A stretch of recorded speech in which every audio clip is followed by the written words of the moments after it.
तो नमस्कार दोस्तों, मेरा नाम अभिनव श्रीवास्तव है। स्कैप रोबोटिक्स के ऑनलाइन एजुकेशन पोर्टल पे आपका स्वागत है। और जैसा कि आप लोग करंटली सिनेरियो में देख भी रहे हैं कि कोरोना केसेस में कोई अंतर नहीं है। कोरोना केसेस लगातार बढ़ते जा रहे हैं और एजुकेशन या प्रॉपर स्टडीज़ में काफ़ी लैक हो रहा है। मैं बहुत से इंजीनियरिंग कॉलेजेस को लीड करता हूँ, बहुत से इंजीनियरिंग कॉलेज में पढ़ाता हूँ। एज अ गेस्ट फैकल्टी भी हूँ, पहले रेगुलर था, लेकिन अभी जो केसेस चल रहे हैं उसके हिसाब से फैकल्टीशिप जो है वो गेस्ट ही रह गई है।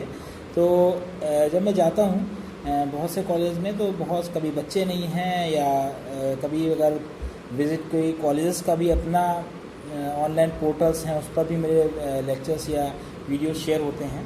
तो यहाँ मुद्दा मुझे ये है कि कॉलेजेस में एजुकेशन जिस तरह से होनी चाहिए उस तरह से है नहीं, क्योंकि इसका सबसे बड़ा रीज़न क्या है कि हमारे पास अपना एक ऑनलाइन पोर्टल नहीं है। ऑनलाइन पोर्टल का मतलब कि हम किसी विदेशी या कह सकते हैं कि फॉरेन प्लेटफॉर्म्स का यूज़ करते हैं, जैसे जूम हो गया, वेबएक्स मीट हो गया। इसमें सब में सबसे अच्छा मुझे गूगल मीट लगा, मेरा पर्सनल ओपिनियन है, और उस पर ही लेक्चर्स को डिलीवर होते हैं। लेकिन उस तरह से जिस तरह से लेक्चर्स को डिलीवर होना चाहिए उस तरह से लेक्चर डिलीवर नहीं हो पाते हैं। हमारे चाहने के बावजूद हम बहुत सारा कंटेंट हम लेके बैठते हैं कि बच्चों से ये डिस्कस करेंगे और इस तरह से डिस्कस करेंगे, लेकिन जब एक्चुअल मोड में आता है तो वो डिस्कशन उस तरह से नहीं हो पाता। अब इम्पॉर्टेंट बात यहाँ पे क्या है? इम्पॉर्टेंट बात ये है कि अभी मैं इंजीनियरिंग कर रहे बच्चों के लिए बात नहीं करूँगा। अभी मैं उन बच्चों की बात करूंगा जो अभी करंटली नीट भी हुआ है, IIT JEE भी हुआ है। तो करंटली मैं उन बच्चों को बात करूंगा जो प्रिपरेशन स्टडीज़ में इन्वॉल्व हैं, मतलब जो प्रिपरेशन कर रहे हैं IIT JEE या नीट की। एग्ज़ाम हो चुका है, नेक्स्ट ईयर प्रिपरेशन करने वाले प्रिपरेशन स्टडी शुरू भी कर चुके होंगे। तो बात यहाँ पर यह है कि मुझे ये चीज़ बहुत महसूस हुई कि जो इंथुसियाज्म बच्चों में कंपटीशन को लेके होना चाहिए, बहुत से बच्चों में है भी, लेकिन कुछ बच्चों को उसकी सही राह नहीं मिल रही। सभी सही चीज़ पहचानते नहीं है कि मैं करना क्या है। मैं पहले वीडियोस भी बना चुका हूँ इस पर। मैं आज वीडियो जो बना रहा हूँ वो कंटेंट के पे बना रहा हूँ। बहुत से लोग कहते हैं कि सर प्रिपरेशन तो की मैंने और एग्ज़ाम भी दिया, लेकिन एग्ज़ाम का लेवल हाई था, एग्ज़ाम का लेवल नहीं आया था। पहले बता चुका हूँ मैं, आपकी प्रिपरेशन स्ट्रेटजीज़ में लैक रहा होगा, आपने उस स्टैंडर्ड की प्रिपरेशन नहीं की होगी। अब बात करते हैं कि NCERT बुक्स का, क्योंकि अभी कुछ दिनों पहले एक प्राइवेट कोचिंग में एक कुछ मॉडल लेक्चर देने में गया था, बच्चों को बताने गया था कि बेसिकली NCERT वो आपका IIT JEE और नीट के पैटर्न में क्या क्या चेंजेस हुए हैं और प्रिपरेशन स्ट्रेटजीज़ किस तरह से शुरू करनी चाहिए, स्टार्ट करनी चाहिए। तो उसमें बहुत से बच्चों का ये एक रुझान मैंने देखा जो कि बहुत ही गलत था। और रुझान वो ये था कि उनको लगता है कि सिर्फ फैकल्टीज़ जो प्रिपरेशन करा रही हैं बच्चों का, वो उनको लगता है कि सर ये फैकल्टी जो है वो अच्छा प्रिपरेशन नहीं करा रही है। तो अब बात करते हैं कि अच्छा प्रिपरेशन, मैंने फिर फैकल्टीज़ के वीडियोस देखे। मैंने क्या किया, मैंने क्लासरूम में बैठा नहीं, लेकिन मैंने पीछे कैमरा लगा दिया और कैमरा में उन कैमरास का बाद में विश्लेषण किया तो पाया कि फैकल्टी कुछ गलत नहीं पढ़ा रही, फैकल्टी बिल्कुल सही पढ़ा रही, क्योंकि जिस चीज़ के लिए एम आप लेकर आए हो तो उस चीज़ की एम के हिसाब से ही उस तंत्र ने या उस मैनेजमेंट ने कहा है कि इसको इस लेवल का पढ़ा। ठीक है, तो मुद्दा यहाँ ये है कि उसने इस लेवल का फैकल्टी ने पढ़ाना शुरू किया, बच्चे उस लेवल को समझ नहीं पाए। जब उस लेवल को समझ नहीं पाए, उनको ऊपर से गया, तो उन्होंने सारा ब्लेम जो है वो फैकल्टी पे लगा दिया कि साहब फैकल्टी जो है वो अच्छा नहीं पढ़ा रही है और फैकल्टीज़ जो हैं वो समझा नहीं पा रही हैं। अब यहाँ पे जब मुझे ये बात आई कि आखिर गैप कहाँ हो रहा है, तो मैंने इस चीज़ को बड़ा स्टडी किया, इस चीज़ को बार थोड़ा सा देखा, और मैंने ये सिर्फ एक ही सेंटर पे नहीं कई सेंटर्स पे देखा इस चीज़ को कि मोस्ट ऑफ द जो स्टूडेंट्स हैं वो NCERT की बुक्स को फॉलो कर रहे हैं। ठीक है, अब NCERT बुक्स को फॉलो कर रहे हैं तो ये गवर्नमेंट ने नॉर्म दिया कि NCERT बुक्स को आपको जो फॉलो करना है, NCERT बुक्स आपको देखना है।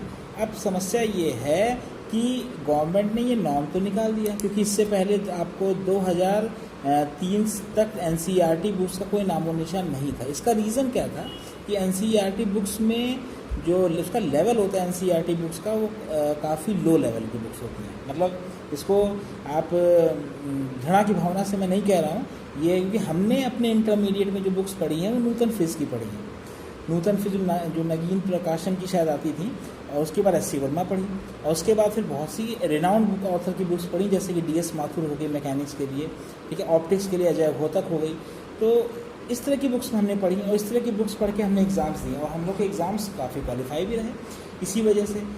अब मैं यहाँ के गवर्नमेंट पर कोई कटाक्ष टिप्पणी करना नहीं चाहूँगा, क्योंकि लेकिन गवर्नमेंट ने ये चीज़ बहुत गलत की है कि एनसीईआरटी बुक्स की सेल के लिए कि गवर्नमेंट का प्रकाशन बंद ना हो, इसीलिए उन्होंने स्टूडेंट्स को झोंक दिया है एनसीईआरटी बुक्स में। आप यकीन मानिए एनसीईआरटी बुक्स को आप देखिए, एनसीईआरटी बुक्स का सिलेबस 11th-12th जब आप उसी से पढ़ाओगे, उसी से पेपर बनाओगे, तो ऑब्वियस ही बात है बच्चा पास हो जाएगा, अच्छे परसेंटेज से पास होगा, 98-99 परसेंटाइल आएंगे। लेकिन एनसीईआरटी बुक्स को उठा के आप देख लीजिए तो उसका सिलेबस बोगस है, बिल्कुल ही बेकार है, किसी काम का नहीं है। एनसीईआरटी बुक्स पढ़ के आप किसी भी तरीके से कॉम्पिटिटिव एग्जामिनेशन जेईई लेवल का या नीट लेवल का नहीं निकाल सकते, क्योंकि उसका वो स्कोप ही नहीं है उस बुक का, ठीक है। तो एनसीईआरटी बुक्स को पैटर्न में लाना सरकार का सबसे बड़ा और बेकार का फैसला है। क्यों? उनको अपना प्रकाशन, अपना एनसीईआरटी बुक्स को ले नहीं रहा था, उनको उन बुक्स को बेचना था, तो उन्होंने कंपलसरी कर दी। एनसीईआरटी बुक्स बिल्कुल यूजलेस हैं, किसी काम की नहीं, विदाउट एनी स्टैंडर्ड है, ठीक है। मैं एडवाइस करूँगा कि ये एनसीईआरटी बुक्स आप 11th-12th की बुक्स आप 9th-10th में भले ही पढ़ लें, 11th-12th में आप कतई एनसीईआरटी बुक्स का सेवन ना करें, इनको ना पढ़ें। इसकी जगह अगर आपको कंपटीशन क्रैक करना है तो आपको वापस कुमार मित्तल पढ़नी चाहिए, और उसके साथ साथ कुमार मित्तल के साथ साथ आपको थोड़ा सा कुमार मित्तल से +1 आपका एस सी वर्मा है। आप 9th-10th में एनसीईआरटी बुक्स 11th-12th की आप कंसल्ट कर सकते हैं, उसको धीरे पढ़ना स्टार्ट कर सकते हैं, बहुत बिगनर लेवल है। और उसके बाद आप शुरू करिए एनसीईआरटी मित्तल की बुक, और उसके साथ एस सी वर्मा, कुमार मित्तल और एस सी वर्मा फिजिक्स के लिए इंटरमीडिएट और 11th और इंटरमीडिएट के लिए सेटिस्फैक्ट्री बुक है। जब मैं सेटिस्फैक्ट्री कह रहा हूँ, जब मैं ये कह रहा हूँ कि कुमार मित्तल की बुक का स्टैंडर्ड और एनसीईआरटी बुक्स का स्टैंडर्ड में कितना अंतर है, कुमार मित्तल +80 टाइम्स है एनसीईआरटी बुक्स के। तो अगर आपको वाकई फ़िज़िक्स में एक अच्छा कॉम्पिटिशन लेवल स्ट्रेटजी के हिसाब से आपको पढ़ना है, तो आपको कुमार मित्तल को फॉलो करना पड़ेगा, साथ साथ में एस सी वर्मा को फॉलो करना पड़ेगा। बहुत से बच्चे, अब उस कोचिंग में प्रॉब्लम क्या थी, कोचिंग में मैं आपको बताऊं कोचिंग में प्रॉब्लम क्या थी। कोचिंग में जब मैं गया तो वहाँ पे बच्चा एनसीईआरटी बुक से को ही फॉलो कर रहा है, क्योंकि उसको क्लास स्कूलों में बताया गया है कि एनसीईआरटी बुक से पढ़ो बेटा, वो एनसीईआरटी बुक से पढ़ रहा है, ठीक है। एनसीईआरटी बुक्स को पढ़ने के बाद अब वो जब वो कॉम्पिटिटिव लेवल एग्जामिनेशंस में जा रहा है तो वो मैच नहीं कर पा रहा वहाँ का लेवल, क्योंकि कॉम्पिटिटिव लेवल एग्जामिनेशंस वाले ये मान के बैठे हैं कि बच्चा जो है वो कुमार मित्तल लेवल स्टैंडर्ड का है, लेकिन बच्चा वहाँ पहुँचा ही नहीं, बच्चा एनसीईआरटी में फंस गया गवर्नमेंट की पॉलिसीज़ की वजह से। अब जब एनसीईआरटी में बच्चा फंस गया तब हुआ क्या कि वहाँ तक पहुँच नहीं पाया। जब पहुँच नहीं पाया, कॉम्पिटिटिव एग्जामिनेशन में बैठा तो वहाँ की फैकल्टीज़ से वो मैच नहीं कर पाया, उसको लगा कि फ़ैकल्टीज़ गलत पढ़ा रही हैं, लेकिन बच्चों में बता रहा हूँ फैकल्टीज़ गलत बिल्कुल नहीं पढ़ा रही। दूसरी बात कि अभी आप एज ए स्टूडेंट आप लर्नर हैं, तो कतई आप किसी को जज करने के काबिल अभी नहीं हुए हैं, ठीक है। आप जज करने के काबिल नहीं हैं, आपका कोई हक नहीं बनता कि आप किसी फैकल्टी को जज करिए, ठीक है। अगर आपको चीज़ समझ में नहीं आ रही है फैकल्टी इंस्पायर्ड की वो स्पष्ट बोल रहा है, उसके बावजूद भी आपको उनके कॉन्सेप्ट समझ में नहीं आ रहे हैं, इसका सीधा सा मतलब ये है फैकल्टी गलत नहीं है, आपका कॉन्सेप्ट हिला हुआ है। आपका फर्स्ट ईयर इंटर, एक तो गवर्नमेंट ने ऐसा कर दिया है, दूसरा आपको वो लेवल नहीं पता है। अगर वो कुछ बोर्ड पे सिखा रहा है, कुछ नया बता रहा है जो आपको नहीं पता, तो फैकल्टी को ब्लेम करने के बजाय आप उसको सीखने का प्रयास करें, ठीक है। उस फैकल्टी से कन्वर्सेट करें, ना कि उस फैकल्टी को क्रिटिसाइज़ करें कि आपका सर समझ में नहीं आ रहा। समझ में क्यों नहीं आ रहा, इसके मैं मानता हूँ एक रीज़न ये हो सकता है कि फैकल्टी माइट बी पॉसिबल कि अच्छा ना पढ़ा रही हो, लेकिन अगर वो कोई कंटेंट ऐसा जो आपको नहीं आता है बोर्ड पे लिख रही है या आपको बता रही है, तो इंस्पायर्ड कि उस फैकल्टी को गलत साबित करने के बजाय आप अपने अंदर झांके कि आखिर मुझे वो कंटेंट क्यों नहीं आ रहा, उसको सीखने का प्रयास करें। ठीक है, गवर्नमेंट तो राजनीतिक होती, वो अपने फ़ायदे के लिए चीज़ें करती है, लेकिन आपका काम क्या है कि अब प्रॉब्लम क्या है कि अब आप अगर वो नहीं करोगे तो होगा क्या कि अभी आप तो ब्लेम कर दोगे फैकल्टी को, लेकिन बाद में ये चीज़ आपको याद आएंगी कि अगर मैंने उस समय काश ये पढ़ लिया होता तो शायद मैं कर लेता। जिन बच्चों का या जिन स्टूडेंट्स का शुरू से एम सिर्फ इंटर पास करना है, इंटर पास करके चपरासी की नौकरी का भरना है, उनके लिए बात मैं नहीं कर रहा हूँ। जिनको अच्छे लेवल के कॉम्पिटिटिव एग्जामिनेशंस को क्रैक करना है और इस लाइन में, जिस लाइन में आपने पढ़ाई की है उस लाइन में आपको अपना फ्यूचर बनाना है, उनकी बात मैं कर रहा हूँ। ठीक है, तो ये एक सेकंड पॉइंट इसका था माइथोलॉजी ऑफ इंडियन स्टूडेंट्स। तो स्टूडेंट्स की मैथोलॉजी अब ये होती चली जा रही है कि साहब मैं पैसा दे रहा हूँ तो फैकल्टी मेरे अंडर है, लेकिन आपको पता नहीं है अगर गुरु से कोई चीज़ सीखनी है तो आपको क्या करना पड़ेगा, गुरु के सानिध्य में जाना पड़ेगा, आप उसके अंडर में रहना पड़ेगा। और ये कला आपको आनी चाहिए, क्योंकि आप करने के बाद आप किसी न किसी, जहाँ भी आप वर्क करोगे आप किसी न किसी के अंडर रहोगे। ठीक है, तो ये चीज़ आपको आनी चाहिए कि कभी कभी इसे कहते हैं स्टूडेंट लाइफ में ही इंसान को दबना आना चाहिए। अगर स्टूडेंट लाइफ में इंसान में के अहंकार स्टूडेंट लाइफ में ही आ गया तो आगे आप कुछ करने के लायक नहीं रहोगे, हर बार घूम घूम के वही चीज़ें आपके पास आएंगी। इसी से के चलते प्रॉब्लम भी एसोसिएटेड हैं, क्योंकि जब आपने उस लेवल का पढ़ा नहीं और दूसरा आदमी उस लेवल में आपको पढ़ाने की कोशिश कर रहा है तो जो है आपका ऑब्वियसली गैप बनेगा। और इस गैप को पाटने की कोई फैकल्टी कोशिश कर रहा है तो वो आपको शुरू में हो सकता है गलत लगे, क्योंकि जितने भी आपके मैनेजमेंट है, जो जिस कोचिंग में हैं आप या जिस स्कूल में हैं, उसमें अक्सर फैकल्टी से कहा जाता है वही पढ़ाओ जिससे बच्चे को अच्छा लगेगी। अगर बच्चे को अच्छा लगे, हर चीज़ वही पढ़ा दी गई तो बच्चा कुछ नया नहीं सीख पाएगा। समझ में आ रही है बात? जब बच्चा कुछ नया सीख नहीं पाएगा तो आगे चल के उसके साथ विश्वासघाती है ही। तो अगर कोई फैकल्टी, मैं भी इस तरह की चीज़ों से भुगत चुका हूँ कि जब मैं शुरू मैंने टीचिंग शुरू की तो मुझे ऐसे ही मैनेजमेंट्स मिले, चाहे वो इंजीनियरिंग कॉलेजेस की बात हो, चाहे वो प्राइवेट ट्यूटरिंग की बात हो, ऐसे लोग मिले कि अरे ये बच्चे को समझ में नहीं आया तो ये मत पढ़ाओ। लेकिन अगर आप फैकल्टी उस चीज़ की अपने दम पे ही कोशिश करता है सिखाने की कि भैया ये चीज़ सीख लो, ये चीज़ आएगी, इंपॉर्टेंट है और ये आपको आगे कुछ बनने के लिए भी इम्पॉर्टेंट है। ठीक है, कुछ आप लाइफ को अचीव करने में जहाँ पे आप कॉम्पिटिशन्स के लिए जाओगे वहाँ भी ये चीज़ इंपॉर्टेंट है। मैनेजमेंट चाहता है कि बच्चे खुश रहें क्योंकि इससे फीस आती रहे। ठीक है, मैनेजमेंट को इससे पता ही फ़र्क नहीं पड़ता कि आप क्वालिटी एजुकेशन ले रहे हो कि नहीं ले रहे हो।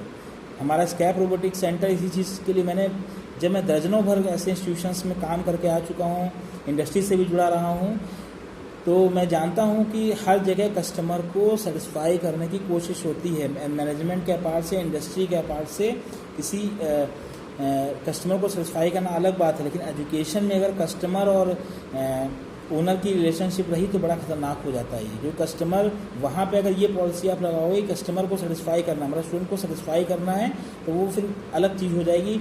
ऐसे फैकल्टीज़ बहुत ज़्यादा मौजूद हैं जो बच्चों को फेवरेट बनने के लिए बहुत ईजी हर चीज़ बताते हैं।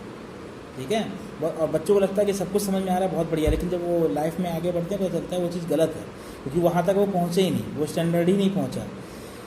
समझ में आ रही है बात? तो वो चीज़ इंपॉर्टेंट है कि मैंने इस प्रॉब्लम बहुत जगह इंस्टीट्यूशंस में देखी है। जो प्राइवेट कोचिंग का जो मैनेजमेंट होता है वो भी ये कहता है कि भैया वो चीज़ पढ़ाओ जिससे कि बच्चा खुश रहे। तो कड़वी दवा पीनी पड़ेगी, जैसे कि हमारे प्रधानमंत्री भी कहते हैं कड़वी दवा पीनी पड़ेगी रोग को ठीक करने के लिए, लेकिन कोई भी कोचिंग या कोई भी इंस्टीट्यूट कड़वी, यहाँ तक कि इंजीनियरिंग कॉलेज भी कड़वी दवा पिला ही नहीं रहे बच्चों को। सब मीठी गोलियाँ दे देकर बच्चों को कर रहे हैं, बच्चों को पास कर रहे हैं। उनमें से कोई एक ऐसा ट्यूटर जो कोशिश भी करता है इस चीज़ के लिए, तो फिर वो अपने करियर से समझौता करना पड़ता है उसको। तो इस चीज़ में मैं फैकल्टी का फेवर ले रहा हूँ। फैकल्टी गलत कतई नहीं है इसमें, आप बच्चों समझो, फैकल्टी कतई गलत नहीं है। अगर फैकल्टी कुछ एक्स्ट्रा पढ़ा रही है, आपको दिखा रही है इस चीज़ के बारे में, तो आप इंस्पायर्ड कुछ फैकल्टी क्रिटिसाइज़ करने के बजाय आप वो नया सीखने की कोशिश करो, क्योंकि वो सही में आपको अच्छा बनाना चाह रहा है। जबकि मैनेजमेंट या कोचिंग इंस्टीट्यूशन या इंजीनियरिंग कॉलेज या स्कूल जो बच्चों को बढ़िया मीठी गोलियाँ खिला रहे हैं, वो बच्चों के फ्यूचर के लिए ख़तरनाक है।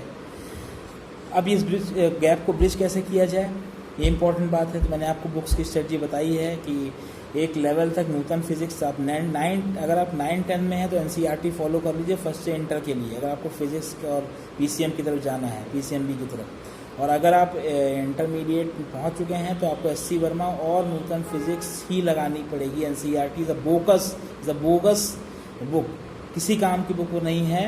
अंग्रेज़ों, आपको पता होगा कि पुराने ज़माने में अंग्रेज़ों ने भारतीयों को जो आप आज भी इसी का चीज़ दिखती है, हम जब किसी का पियर्सन पब्लिकेशन या किसी बड़े पब्लिकेशन की बुक लेते हैं उसमें लिखा होता है for sale in India, Bangladesh, Pakistan, Bhutan only या म्यांमार ओनली। क्यों लिखा होता है? क्योंकि उसका वो सिर्फ थ्योरी बता रहे हैं आपको, प्रैक्टिकलिटी तो उन्होंने बताई ही नहीं। तो वो हमें हमेशा कमतर आते हैं। जो डेवलप्ड कंट्रीज़ अमेरिका है, चाइना है और आपका रशिया है, तो ये क्या करते हैं कि ये हमें वही एडिशन देते हैं जो सिर्फ थ्योरेटिकल पर्सपेक्ट बताए, प्रैक्टिकल एस्पेक्ट ना बताए। यही वो शुरू से चाहते हैं, ठीक है।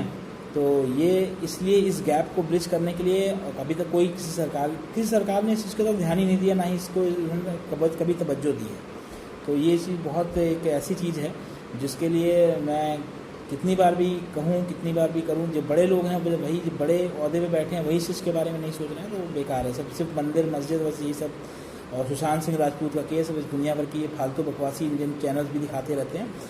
खैर मेरा उससे मतलब नहीं है, लेकिन मतलब इस चीज़ से है कि अब आजकल बेरोजगारी, अभी कल ही परसों में राष्ट्रीय बेरोजगार दिवस बना है, तो उसमें 90% वही युवा हैं जो बैनर के तले जो झंडा उठा रहे हैं इस चीज़ का कि अनएम्प्लॉयबिलिटी है। वही लोग हैं जो इनको यही एनसीईआरटी बुक जैसे कम स्तर की बुक्स पढ़ के इंटरमीडिएट पास कर लिए हैं, और कानपुर यूनिवर्सिटी जैसे फर्जी बेकार के विश्वविद्यालयों से उसने बीएससी एमएससी डिग्री ले ली है, अब वो बेरोजगार हैं। बेरोजगार वो भी हैं जो अच्छी पढ़ के आए हैं फिर भी, क्योंकि अच्छे जो पढ़ के आए हैं, अच्छी क्लास का पढ़ के आए हैं, उनको परसेंटेज नहीं मिले, तो बेरोजगार वो भी हैं। तो कोई भी राजनीतिक पार्टी इस समय ना एम्प्लॉयबिलिटी पे ध्यान दे रही है, ना ही एजुकेशन पॉलिसी पे ध्यान दे रही है। जो नई एजुकेशन पॉलिसी को मैंने सपोर्ट जरूर किया था, लेकिन आप खुद सोचिए कि नई एजुकेशन पॉलिसी जिसने बनाई है वो इम्प्लीमेंट अब कौन करेगा? उसको इम्प्लीमेंट करने वाले वही लोग हैं जो 10-20 साल, 25 साल, 30 साल से एकेडमिक्स में हैं, और वो जो एकेडमिक्स में हैं वो अच्छी तरह आप जानते हैं वो अपने आप को चेंज नहीं करना चाहते, ना ही वो चेंज करेंगे। तो न्यू एजुकेशन पॉलिसी बहुत अच्छी है, मैं आज भी कह रहा हूँ, लेकिन उसको इम्प्लीमेंट कौन करेगा इसका फ्रेमवर्क नहीं कार्य से बनाया गया है। तो जो पोखरियाल साहब जो हैं वो अभी ज़मीनी स्तर पे कुछ काम, उनको ज़मीनी स्तर पे कुछ उनका आइडिया नहीं है कि उन्होंने ये तो बना दिया। पॉलिसी बनाना बहुत आसान होता है, सबसे इम्पॉर्टेंट बात होता है उसको इम्प्लीमेंट करना। वो इम्प्लीमेंटेशन की कोई रूल बुक नहीं बनी है, ना ही उनका क्राइटेरिया है। कोई ये जस्टिफाई नहीं कर सकता है कि कौन उसको करेगा।